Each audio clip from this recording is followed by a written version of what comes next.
Tsaka kayong mga bakla.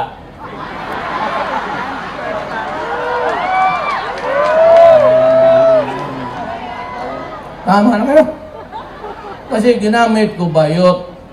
Na-open daw yung mga bakla. Hoy, mga bakla! Ang Bisaya sa bakla, bayot. Kayo, tawagin kita, hoy bakla! Ano kayo nagagalit? Doon sa amin, hoy bayot! Ano. At ako mismo, nung maliit pa, mga grade 4, bakla rin ako noon. Round. Ay, ado ako. Bakla ako noon. Pero yung mamulat na, marami na masyadong babae na hindi pa. Kayo, kung gusto ninyo na malinis yung banganga, disente,